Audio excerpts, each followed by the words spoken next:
Welcome to the Deep Dive, where we grab a stack of sources and really dig deep to uncover those crucial nuggets of knowledge just for you. Think of us as your guides, yeah.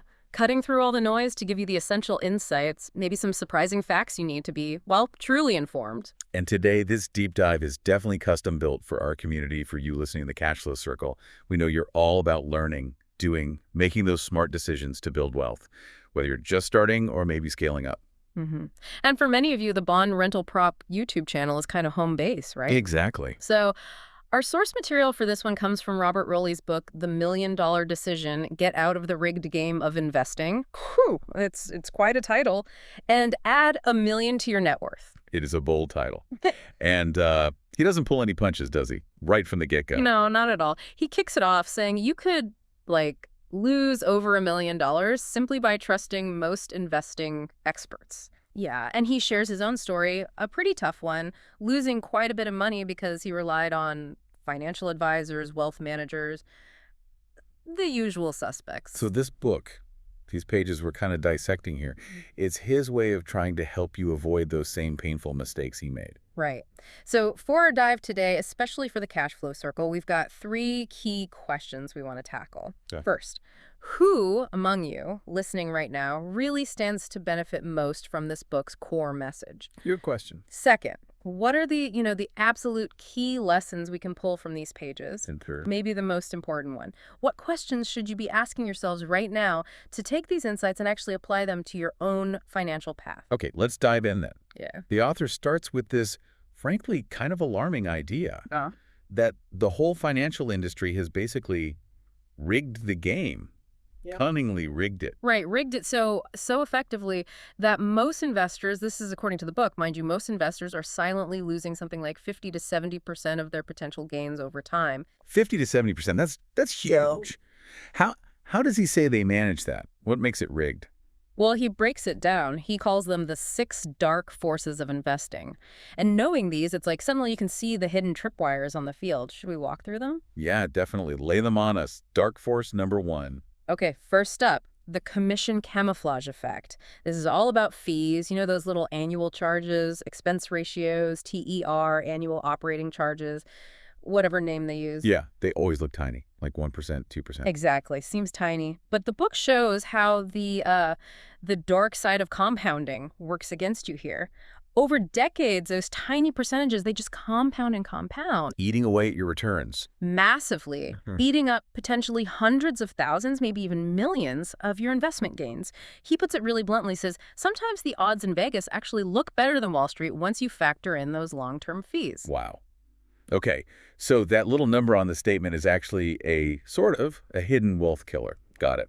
What's dark force number 2? Number 2 is reward corruption. This points fingers at how the industry often sets up its incentives. Advisors get paid, often really well with high commissions, for selling specific products. But are those the best products for the client? For you? Often, no. That's the point. They're the best products for the advisor's wallet. The book gives this example of brokers pushing a high-commission whole life insurance policy, even when it was clearly a bad deal for the customer. And things like sales contests, win a Ferrari lease.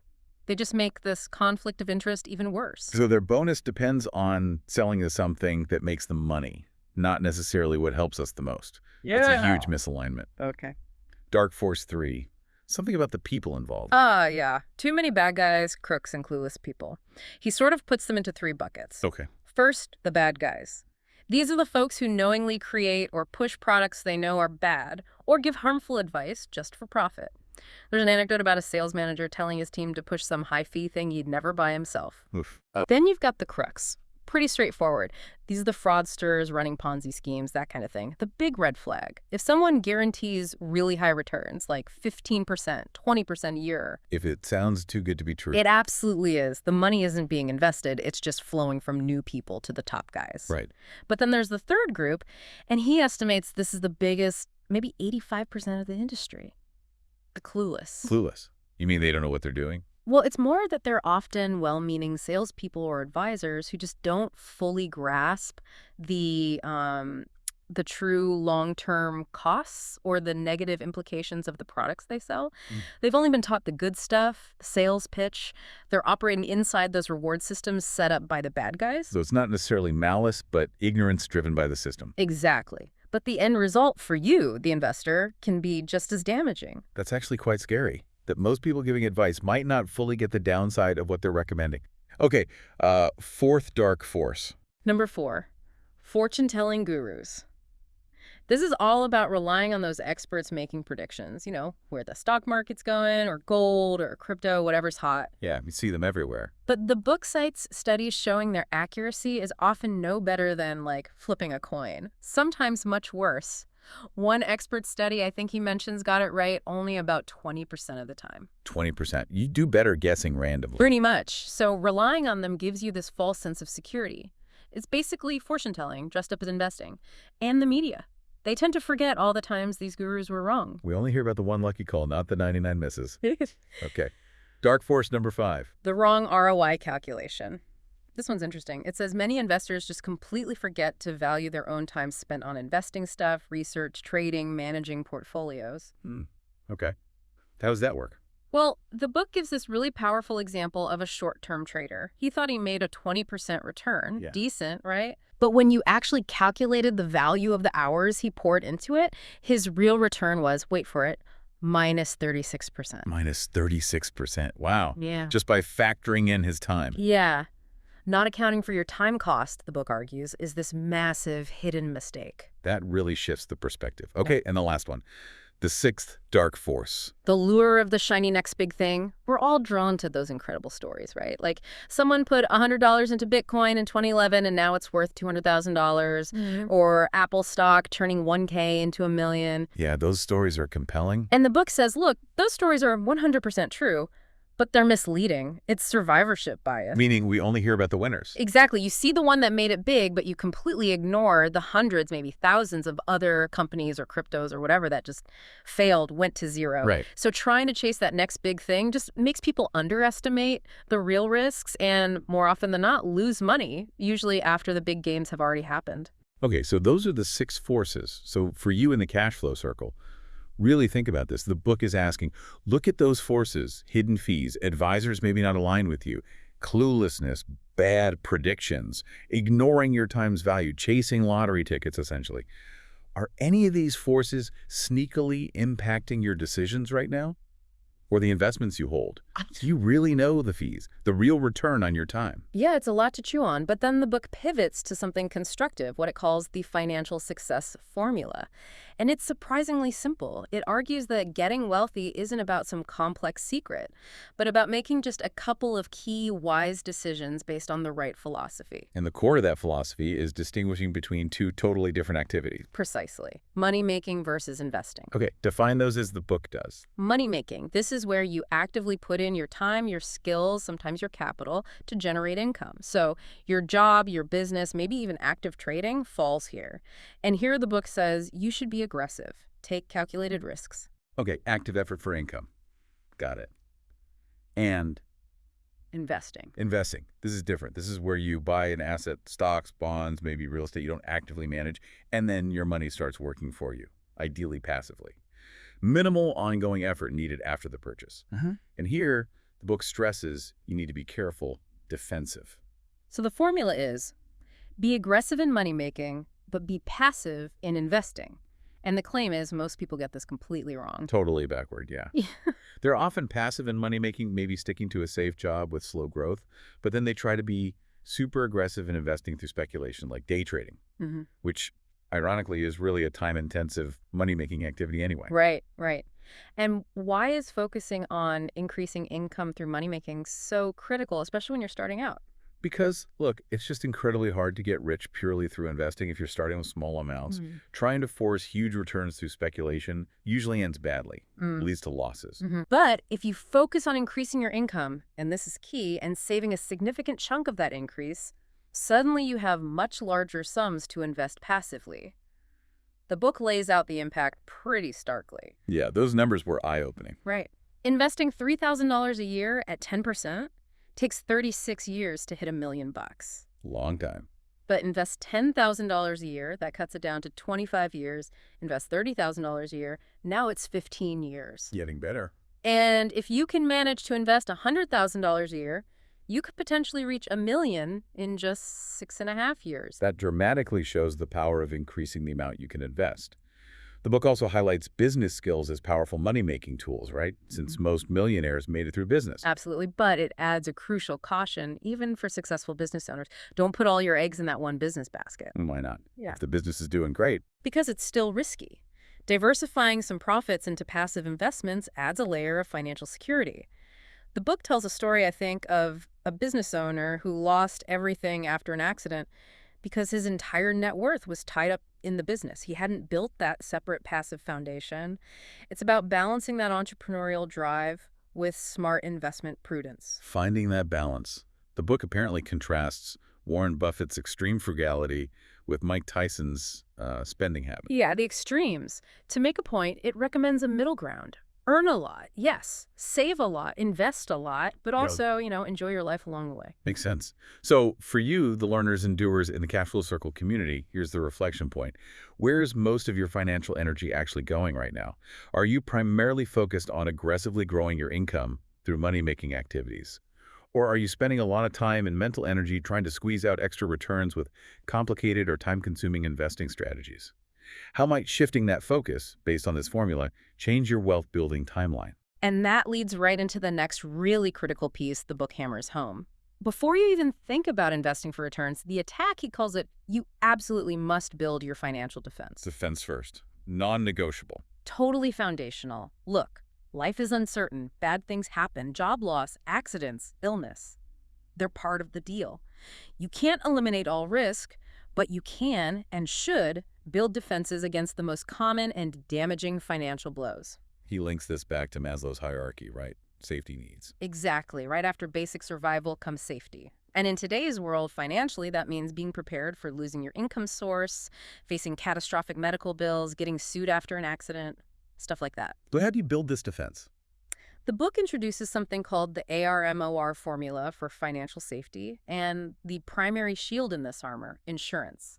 Several key types are highlighted. Okay, like what? Disability insurance. If you can't work due to injury or illness, this replaces your income. It's absolutely crucial if anyone depends on your paycheck. Makes sense. Yeah. What else? Health insurance.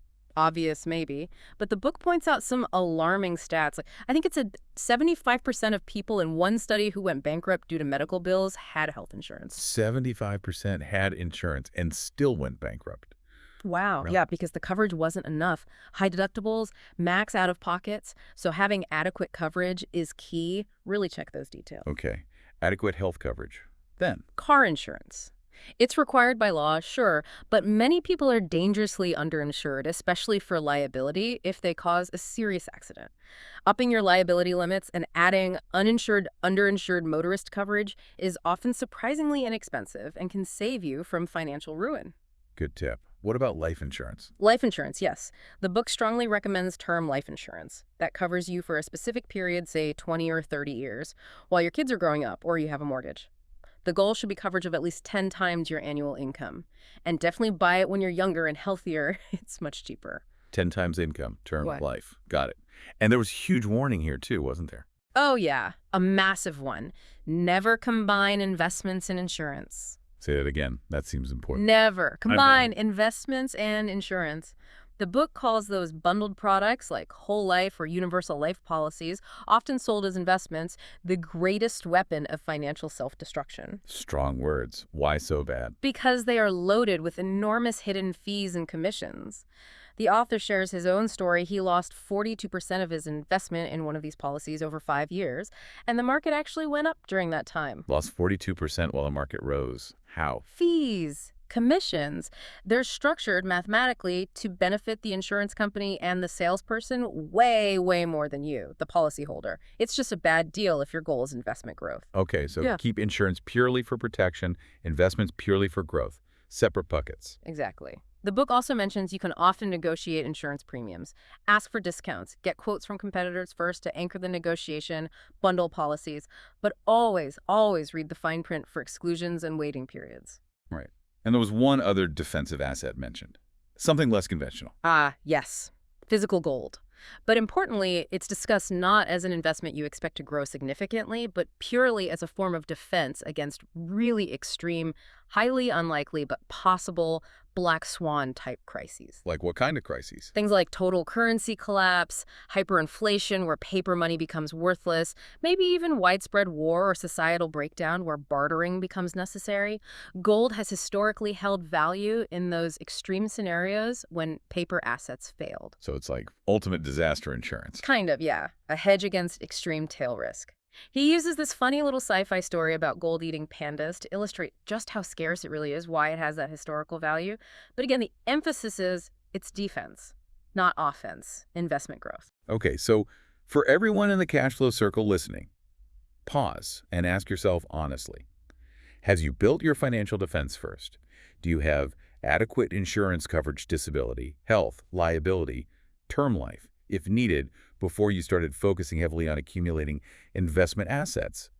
And are you maybe paying for any of those confusing, likely high-fee products that bundle insurance and investments together? Right. It's about getting the foundation solid before you build the house. Now, assuming the defense is in place, let's shift to the investing part of the formula. The passive approach the book really champions as the simple, effective way to win long-term. And the absolute cornerstone of long-term investing, according to pretty much everyone, including this book, is Compounding, the magic of compounding. Einstein supposedly called it the eighth wonder of the world, right? Yeah, the snowball effect. Exactly. A single $1,000 invested at 10%. Over 40 years, it becomes more than $41,000. And if you invest just $1,000 every year at 10%, after 40 years, you're looking at nearly $500,000, $486,852 to be precise in his example. It's just staggering how small sums grow exponentially over long periods. But as we mentioned with the dark forces, there's the flip side. The dark side of compounding, yeah. Where high costs and fees act like friction on that snowball, relentlessly grinding it down over time. Even small percentage differences in fees result in massive differences in your final accumulated wealth decades later. Okay, so compounding is powerful, fees are dangerous. What does the book say is the best place to harness compounding for the long term? Historically, stocks have been the best performing asset class for long-term growth. The book cites the average around 10% annual return. Why? Because good companies innovate, they grow earnings, they expand.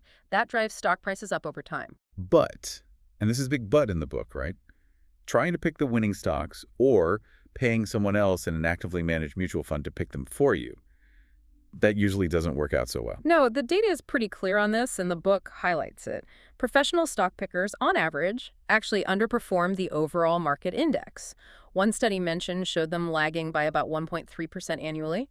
And individual investors who actively trade stocks, they tend to do even worse, underperforming by something like 3.3% a year on average. So the pros can't reliably beat the market, and individuals trying it themselves do even worse. That's what the evidence suggests. And the chance of you picking an actively managed mutual fund today that will consistently beat the market over the next 10 or 15 years, it's incredibly low.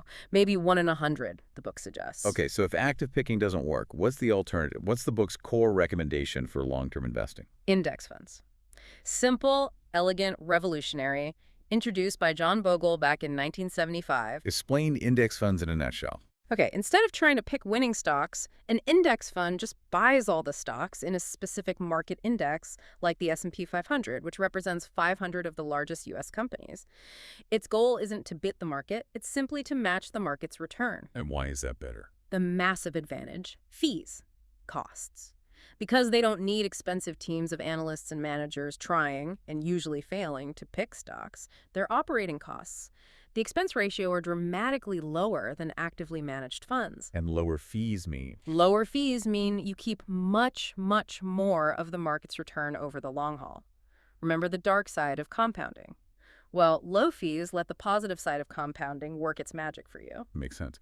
But you mentioned actively managed funds are still way more common globally. Why is that, if index funds are demonstrably better on average? The book suggests a few reasons. Sometimes it's just lack of awareness. People don't know about index funds or don't understand the impact of fees. Other times, it's that persistent, often misplaced belief that they can pick the winning fund manager or the winning stocks. Marketing plays a huge role, too. Yeah, the industry pushes what makes them money. Right. The book even uses this kind of surprising example involving Richard Branson to really hammer home the power of passive investing. Richard Branson. How so? It calculates what could have happened if Branson, instead of pouring his initial investment into starting his business back in 1992, had just put that same money into simple, passive index funds, tracking the market, and then literally done nothing with it. And the result? The calculation suggests that the passive index fund investment could potentially have grown to a significantly larger sum than his estimated net worth achieved through building the entire Virgin Empire over those decades. Wow. That doesn't mean starting a business is bad, obviously, but... No, not at all. But it's a stark illustration of just how incredibly powerful passive compounding can be, even compared to world-class entrepreneurship, largely because of minimizing costs and effort. And speaking of effort, what's the best part for busy people, like many in the cash flow circle? This is maybe the most counterintuitive point. According to the book, truly passive investing using index funds should take maybe a couple of hours a year. A couple of hours a year? That sounds too easy. It flies in the face of our instinct, right? That more work equals better results. But in investing, the evidence suggests the opposite is often true. Spending more time actively trading, researching individual stocks, trying to time the market frequently leads to worse, real results, especially when you factor in the value of your time, as we discussed earlier. So less is more in this case. Yeah. What kind of index funds does the book suggest for a basic portfolio? It recommends keeping it simple and diversified. The core should generally include 1, exposure to the entire U.S. stock market, including small cap stocks, not just the big guys. 2, exposure to international stocks, developed and maybe emerging markets. 3, and some allocation to bonds, which are generally less volatile than stocks. The percentage in bonds typically increases as you get closer to retirement for stability. And you get this exposure through? Low-cost index funds or ETFs, exchange-traded funds that track those broad market segments. What about things like robo-advisors or target date funds? Yeah, the book mentions those as potential options. They offer automation and simplicity, but it also notes that selecting your own handful of broad market, low-cost index funds can often be even lower cost and gives you more control than a sort of one-size-fits-all target date fund might. Okay, so another question for you listening in the Cash Flow Circle. How much time and mental energy are you currently dedicating to your investing activities? Are you primarily invested in simple, low-cost, passive options like broad index funds? Or are you paying higher fees for active funds, or spending significant time trying to pick individual stocks or time the market? Right. And that leads us to the final major section we pulled from the excerpts, a strong warning about what the book calls the short-term trading slaughterhouse. The slaughterhouse. Doesn't sound pleasant. This is about things like forex trading, day trading stocks, commodities. Exactly. The stuff often marketed with super flashy ads, right? Showing people getting rich quick, living luxury lifestyles from trading on their laptops. Yeah, those ads are everywhere online. Well, the book paints a very, very different picture of reality. First off, it categorizes this as a time-consuming money-making activity, not passive investing. And second, it argues that it's extraordinarily difficult, bordering on impossible, for average retail traders to be consistently profitable. And it backs this up with data. Oh, yeah. Industry data consistently shows that somewhere between 70% and 80% of retail forex traders lose money every quarter. And when you factor in account turnover, people quitting after blowing up their accounts, the author estimates the true failure rate is likely 95% or even higher. 95% failure rate. Or more. Studies on stock day traders, like one done in Taiwan mentioned in the book, showed similarly widespread and significant losses among individuals. The vast majority lose. So what about all those people selling trading courses and secret systems? The book is pretty scathing about them. It suggests most are basically just slick salespeople making their money from selling expensive courses, not from their own successful trading. The strategies they teach often look good on paper, but just don't hold up in the chaotic reality of live markets. Beyond the financial losses, what else does the book warn about regarding trading? The emotional toll. It describes traders becoming nervous wrecks due to the constant stress and frequent losses. Unlike, say, learning a business skill where your effort usually leads to gradual improvement, you can see, trading often just feels like banging your head against a wall, with loss after loss eroding your capital and confidence. Does it sound sustainable? No. And the book adds another point. It calls short-term trading a fundamentally self-centered activity. Unlike a job or a business that typically provides a product or service that helps others, trading often doesn't really contribute value to the world. The author shares his own personal story of losing money, time, and nearly his marriage through trading. He calls it a slaughterhouse, flat out, and strongly advises readers to avoid it completely. He even jokes, if you have money you're itching to lose, give it to charity instead, at least it'll do some good. Wow. Okay, a very strong warning there. So, final question for you in the cash flow circle. If you're currently involved in or maybe just tempted by short-term trading, how does this information, the abysmal success rates, the high emotional cost, align with your long-term goals for smart, sustainable wealth building? Is it really the best use of your time and capital? All right, so let's try to wrap this up. Thinking specifically about our Cash Flow Circle community, what are the big takeaways from this deep dive into the million-dollar decision? Okay, first, who in our community stands to benefit most from maybe picking up this book or exploring these ideas further? I'd say anyone who's already earning a decent income and is getting serious about managing their money, but maybe feels a bit overwhelmed or unsure about how to invest properly. Also, definitely anyone currently trusting traditional financial advisors without question, or holding high-fee mutual funds or those bundled insurance investment products, and certainly anyone tempted by or already caught up in active or short-term trading. So it's kind of a wake-up call if you suspect you might be unknowingly caught in that rigged game. Exactly. It's for people ready to take control and question the conventional wisdom. And the key lessons to pull out. Number one, be aware of and actively avoid those six dark forces, especially the devastating impact of high fees and the unreliability of market predictions. Number two, understand and apply the financial success formula. Focus your aggressive energy on money making, increasing income, then invest a good portion of that income passively and carefully. Number three, build your financial defense adequate insurance before you go on the offense with investing. Four, harness the power of compounding by investing for the long term in simple, diversified, low-cost options, primarily index funds. And five, based on the overwhelming odds against success, stay far, far away from the short-term trading slaughterhouse. And the key questions we should all be asking ourselves, prompted by this material. Yeah, revisit those questions we posed throughout. Are you potentially playing in the rigged game without realizing it? Where is your primary focus aggressively growing income or trying too hard to force investment returns? Is your financial defense truly solid? How are you invested for the long haul, simply and cheaply, or expensively and complexly? And are you involved in or tempted by the high-risk, low-probability world of short-term trading? It really presents a very counterintuitive idea for investing, doesn't it? That success comes from simplicity, from doing less work, just setting up passive investments maybe a few hours a year, rather than more frantic activity. Absolutely. It challenges the notion that complexity equals sophistication or that constant action leads to better results in the investing world. So for a community like the Cash Flow Circle, which is all about making smart decisions and building real sustainable wealth, internalizing these concepts, avoiding the traps, focusing energy effectively could genuinely, as the title suggests, be worth $1 million or more over a lifetime. It's about preventing costly mistakes and directing your time and effort where they yield the greatest real return. Couldn't agree more. And maybe here's a final thought, something for everyone to mull over as they make their next smart decision.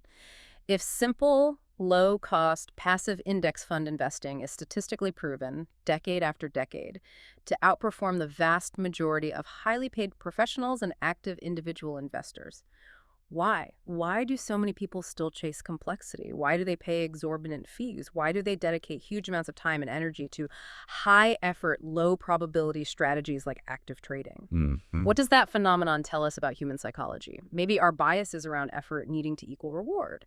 And what does it tell us about the incredible power and influence of the financial industry's marketing machine? That's a really provocative question to end on. Definitely something to keep thinking about.